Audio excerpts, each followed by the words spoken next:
One myth about homelessness is that everyone that's homeless either has mental illness or an addiction.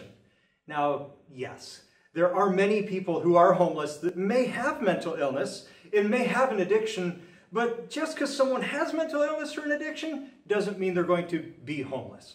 From my experience working with homeless folks and individuals is there's a lot of great people who are homeless that don't necessarily have either of those situations that they're working through.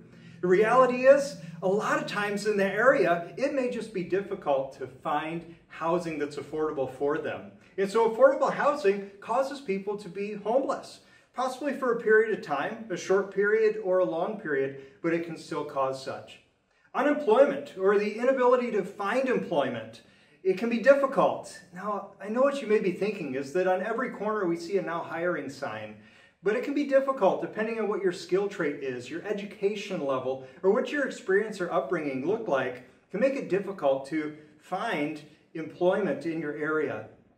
Yeah, another thing would be poverty. Maybe it's transgenerational poverty, that the majority of people that are in chronic homelessness actually grew up in poverty, and their parents were in poverty, and their grandparents were in poverty, and it just continues a cycle that no matter how great the desire is to break that chain, there's either the inability or the lack of know-how, or many different aspects could be at play here of breaking that chain of poverty. But yet, there they are as a homeless individual, one that doesn't have mental illness and one that's not struggling with an addiction, yet they're still homeless.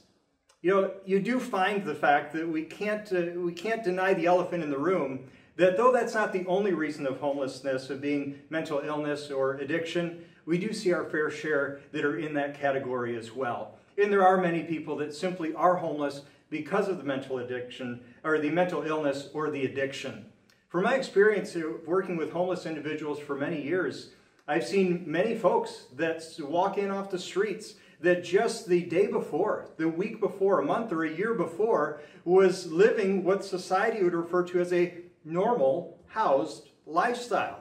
Very similar to you and I. But something happened. Something fell apart. A relationship fell apart.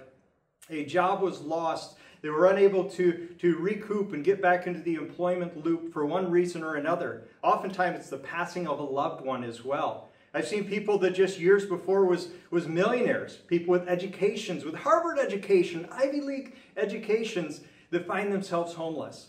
Most of our homeless is just for a short period of time, but there are some that are longer. But it doesn't mean they have mental illness or an addiction.